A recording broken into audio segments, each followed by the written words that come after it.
Live from Quito, Ecuador, I'm Soini Gray and this is From the South, the daily news brief from Tell Us Your English. And we start this new edition right now.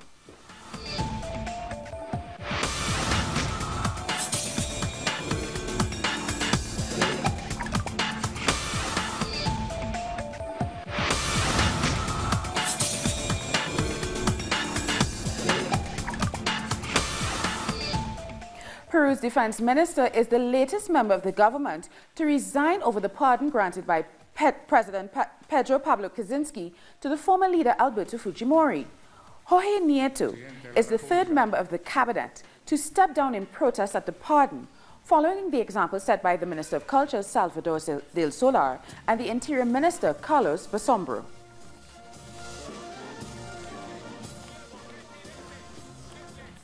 A group of Peruvians protested against the pardon outside the Organization of American States in Washington on Wednesday, as the political fallout from the measure continues.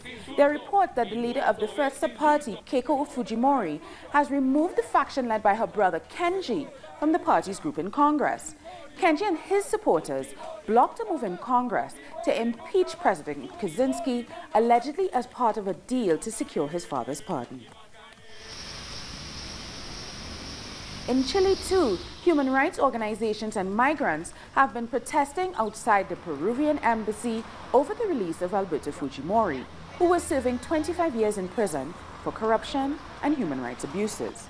They delivered a letter calling for solidarity with protesters in Peru and saying that the pardon is an appalling example of impunity for the whole of Latin America.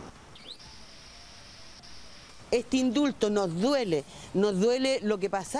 pardon hurts us. It hurts us what the Peruvian families have been through. The victims that until today haven't received justice. It's a disastrous precedent, not only for the Peruvian people, but also for all the human rights victims of Latin America's dictatorships.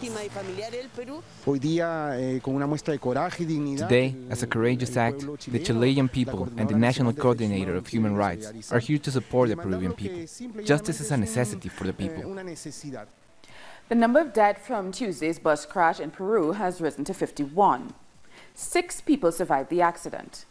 Rescue work is continuing at the site where the bus plunged 100 meters off the coastal road north of Lima, with large numbers of military specialists brought in to help. Pope Francis joined those who sent messages of sympathy for the relatives of the victim. The Pope will visit Peru on January 18th. There has been an enormous number of troops deployed here. Rescue personnel, especially trained members of the Navy, have been used.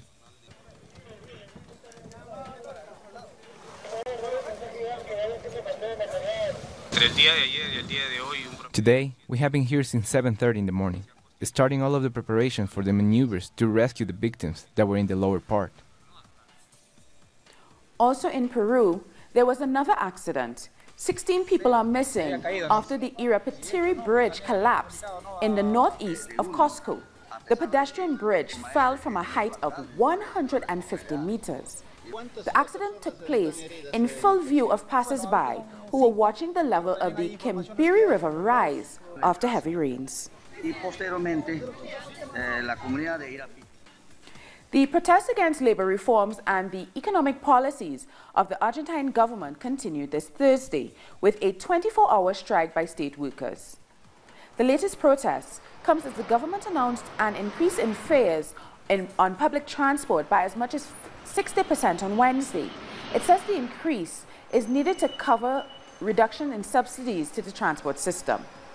In the coming days, President Macri is expected to announce increases in the price of fuel, electricity, water, and gas. It has been almost 2 years since we modified the transport rates. For this reason, we are carrying out this gradual and staggered updating, which will start as of February 1st. With the increases in the cost of education, gas, food, everything is expensive now. And the truth is that I'm still looking for a job. So I hope to get lucky because we know that complicated economic times are coming. Workers at Argentina's Radio Nacional are also on strike against the massive layoffs and the reforms by President Mauricio Macri's government. More details in the next report. Protests due to press workers' layoffs are becoming a regular occurrence in Argentina. At the entrance of Radio Nacional, you can see the indignation and shock on the faces of employees who were fired and are now denied entrance to the station in the first working day of 2018. Estamos en el peor de los escenarios que podíamos imaginar. We are living the worst scenario imaginable. Our colleagues were sent a layoff telegram, but they didn't receive it. And when they came for work today, they didn't let them pass. Por un lado, con mucha angustia y hasta uno se encuentra con compañeros que no participan de la vigilia o que no participan. There are colleagues that are not participating, but they are on their offices crying because it's a very ugly situation. Yet we're very close because this kind of abuse creates a lot of unity. The labor reform and the adjustments implemented by Macri's government that left thousands unemployed also affect public workers, and the authorities are refusing to rehire them. En algún momento denunciamos o venimos denunciando el vaciamiento de la radio pública de las 45 We have been denouncing massive layoffs in the public radio across 45 national stations. We have so few people that some stations can no longer broadcast on the weekends because they do not have enough operators. This is the destruction of the most important network in Latin America. 180 employees of several digital television stations received the news in the middle of the holidays that their contracts will not be renewed in 2018. There are already over 2,500 journalists fired in the last months, and big media corporations are not shining a light on the difficult time that they're going through. Con las políticas de este gobierno de ajuste, de tarifazos, de achicamiento por todas partes. With the policies of this government everywhere, we are suffering what the workers' movement have been suffering. And now, increasingly, there are less voices, less freedom of speech. In the next days, there will be new massive layoffs, which will equate to more than 13% of employees in the public media. Press unions have announced a plan to defend themselves, although in the face of Macri's systematic elimination of their rights and their jobs, the future looks uncertain. To Cuba now, where the European Union's foreign policy chief, Federica Mogherini, says the EU is keen to increase economic relations with the country. Mogherini is in Cuba for a two-day visit where she was expected to discuss speeding up the implementation of the political dialogue and cooperation agreement between the two sides. The EU is Cuba's second biggest trading partner. Mogherini's first official meeting in Havana was with the Foreign Investment and Cooperation Minister, Rodrigo Malmierca. Your personal contribution here has been very important, so we are very happy to receive you. Our correspondent in Havana, Laura Prada, has more details on Mogherini's agenda during her visit. Hello, yes, nice to greet you. Indeed, today the High Representative and Vice President of the European Union, Federica Mogherini, started a visit to Cuba that confirms the strong relationship between the European Union and Cuba. On her two-day agenda for the visit to the island, there are some highlights that include today the conference she will be giving at the Old Havana University about European Union and Latin America, and also that she will be meeting with the Cultural Minister Abel Prieto. On her tomorrow's agenda also is very significant. The meeting she will be holding with the Foreign Minister Bruno Rodriguez. Among these visits, she will also be holding other encounters with Cuban authorities. We must remember that last November entered into provisional application the political dialogue and cooperation agreement between Cuba and the European Union, the first one ever between these two parts. This is all I have for now. I get back to you. Thanks to Laura Prada for that report, and we'll be back very soon, so stay with us.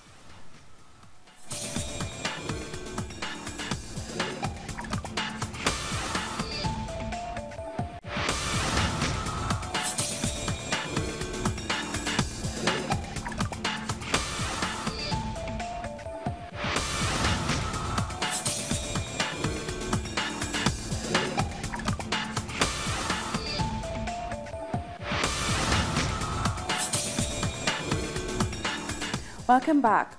Bolivian medical associations have announced the possibility of a formal pre-agreement with the government to end 40 days of strike action.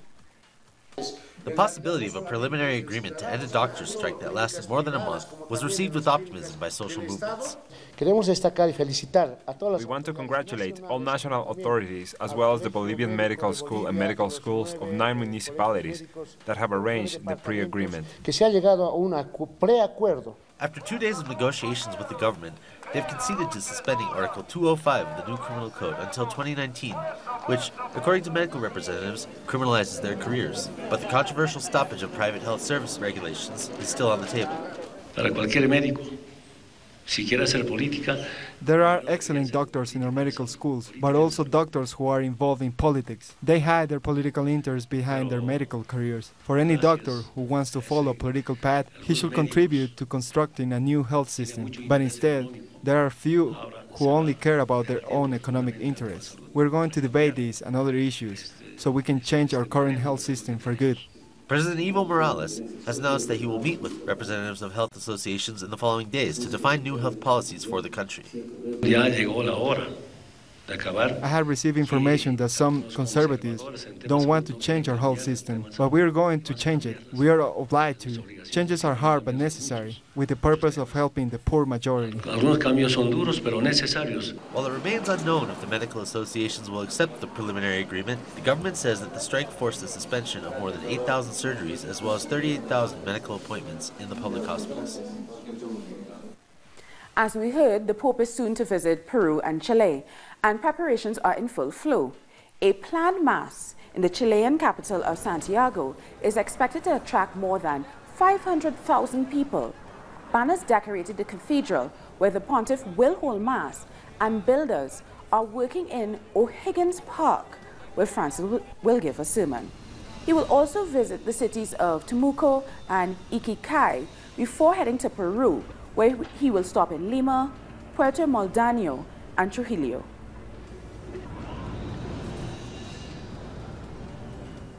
The chance of a worker obtaining a pension in Colombia has become an almost unattainable dream. The obstacles put in place by the government and private entities continue to increase, as our correspondent has been finding out.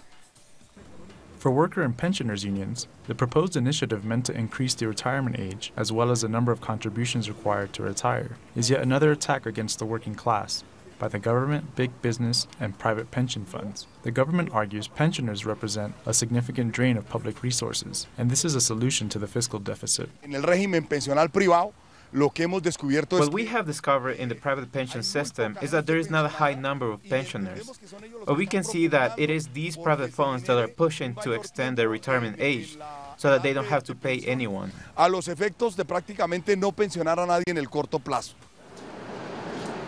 In the past, the pension system relied upon the Colombian government. By creating Law 100, sponsored by former President Álvaro Uribe Vélez, private funds took over management of the resources paid for by Colombian citizens to eventually retire. It was a deal for private businesses. The private sector enriched itself through the savings and hopes of individuals who plan to retire with those funds. Workers' unions and the general population believe the solution to the pension deficit is for the government to once again be in charge of these resources, not to raise the retirement age from 65 to 67 years old. We hope this situation is resolved by the government, taking control of the pension system in order to avoid situations like this, which attack citizens' trust. For Colombian business people and the government, the retirement age must increase, and as such, many initiatives have been brought forth to Congress in 2018. This will be a top priority for the government. Environmental improvements, technological security, and initiatives to ease everyday activities are some of the areas in which more than 100 Peruvian independent inventors are working. They are seeking to achieve a patent for their creations in the National Invention Competition. This is the biological air purifier, whose central element are algae exposed to fans and valves. The tests show that this system is 70% more effective than the natural process of purification that plants carry out. Students of La Molina Agrarian University came up with this invention. Las microalgas absorben, comen esos metales pesados, comen esas malos. The microalgae absorb and eat heavy metals, the carbonates and carbon dioxide that are harmful. They absorb it and produce oxygen. That is the advantage of this, unlike plants that absorbs carbon dioxide and just produce it overnight. Another independent inventor is Sergio, who wants to create Peru's first smartphone.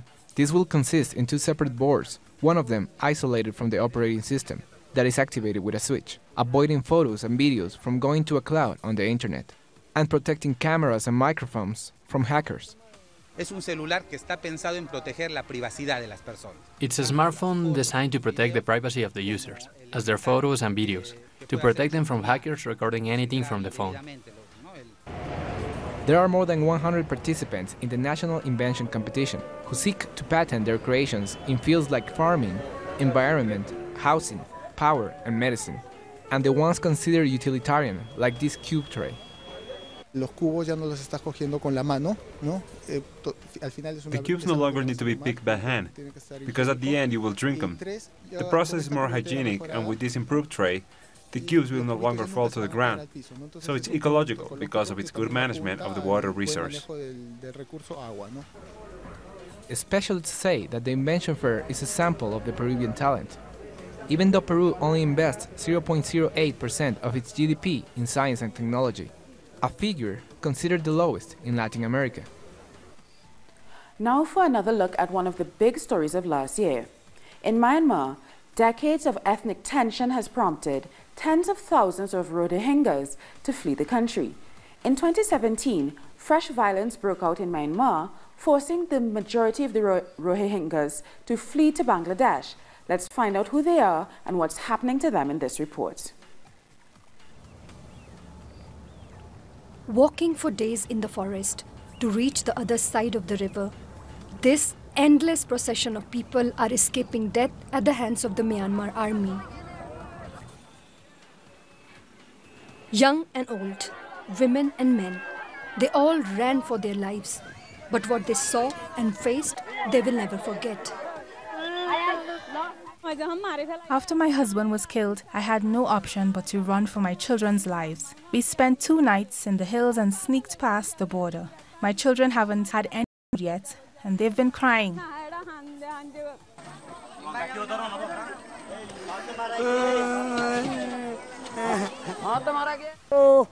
Oh, what can I say? The army conducted unimaginable atrocities. They torched all our houses at night. We escaped with our life crawling through the hills. These desperate people are Rohingyas, largely Muslims, who for centuries have lived in the Buddhist majority Myanmar, mainly in the western province of Rakhine. But Myanmar doesn't consider them as their people. Several clashes have taken place between the Buddhists and the Rohingyas in the past. But the most violent attack on Rohingyas happened at the end of August 2017. It started when Rohingya militants attacked Myanmar police posts and an army base in Rakhine state, killing 17 members of the security forces. This led to a brutal security crackdown on Rohingyas. According to Doctors Without Borders, more than 6,700 Rohingyas have been killed in the last 4 months, and 620,000 have been forced to flee Myanmar. The military even brutally killed children and raped women. They came at 8 a.m. They started burning houses. Everyone was running away. I had my children with me, so I couldn't run away in time. There were 5 men. 3 were just standing there. One of them took my clothes off, and the other one raped me. The total Rohingya population is 1.1 million, now spread across several Asian countries. Arriving in Bangladesh, they are tired and hungry. Even if they escape death, their struggle hasn't finished. We fled with my parents. We were unable to eat anything. Today they are distributing food. We didn't eat anything today, so I came here to eat. Around the world, there was strong condemnation of the situation of the Rohingyas, especially from the humanitarian aid agencies. The United Nations said it's a textbook example of ethnic cleansing and genocide. Can anyone rule out that elements of genocide may be present? Ultimately, this is a legal determination only a competent court can make, but the concerns are extremely serious and clearly call for access to be immediately granted for further verification. They are denied a name while being targeted for being who they are. Still, Myanmar's de facto leader and Nobel Peace Laureate Aung San Suu Kyi did not denounce the slaughter of Rohingyas in her country, and in fact avoided even using the word Rohingya in her public addresses. Over the last few years, the world has focused its attention on the situation in the Rakhine state of our country. As a responsible member of the community of nations, we do not fear international scrutiny. We are committed to a sustainable solution that will lead to peace, stability, and development for all communities within the state. After a lot of international criticism, in October, Myanmar announced that it will accept Rohingya refugees back in Myanmar, but failed to provide any concrete plans. While one of the poorest countries in the world, Bangladesh, opened their borders and accepted more than 500,000 Rohingya refugees. Their lives are safe, but what is next? What is the future of Rohingyas in these forgotten camps? More news in a few minutes. Stay with us.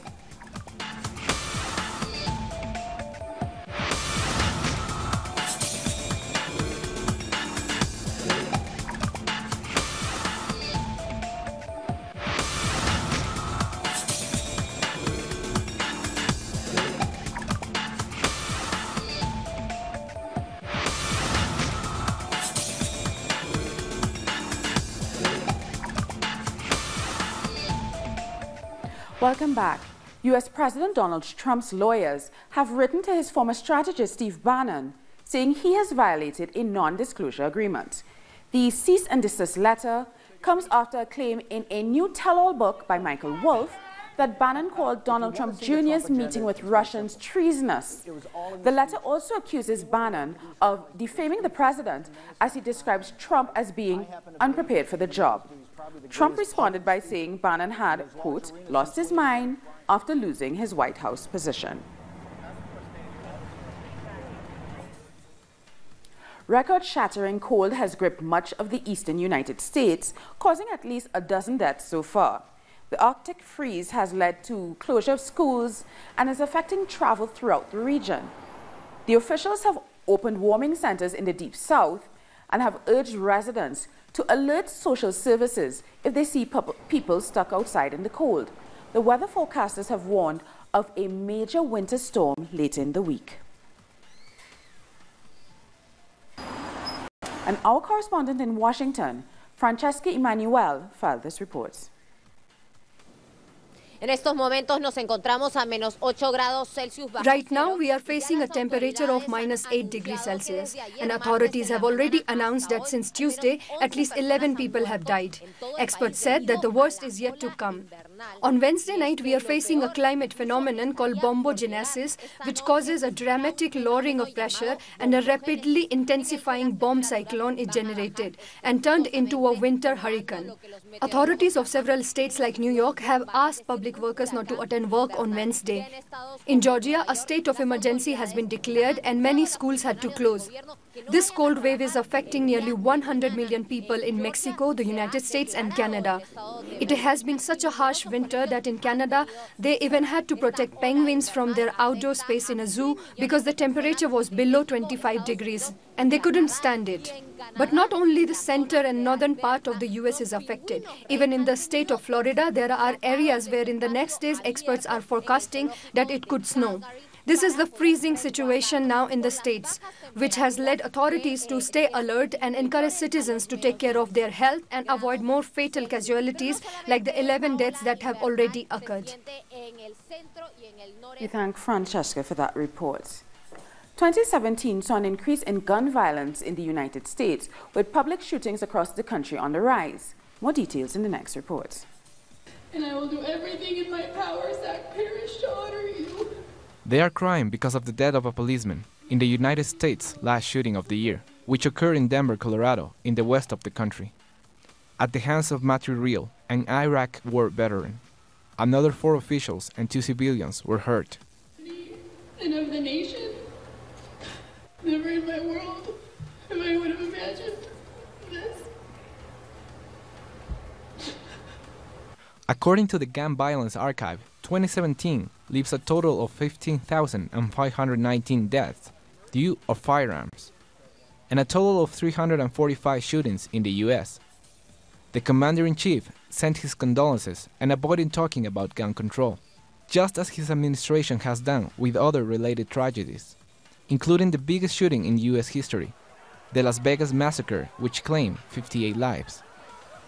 I think that there will be certainly time for that policy discussion to take place, but that's not the place that we're in at this moment. But certainly I think that there's a time for that to happen. Since the arrival of Donald Trump to the White House, there have been 3,000 more gun violence incidents registered than last year. The violence perpetrated by white supremacist groups have also increased. The main affected groups are African Americans, Latinos, and Muslims. A connection between his hateful anti-Muslim rhetoric and anti-Muslim bias incidents and hate crimes within the United States. This past year, just the first 3 quarters of the year, we've recorded almost 200 anti-Muslim hate crimes. And we're expecting that this year is going to be the worst on record for incidents targeting the Muslim community since 9/11. After September 11, 2001, the year with the highest hate crimes rate against Muslims was the last year of 2017.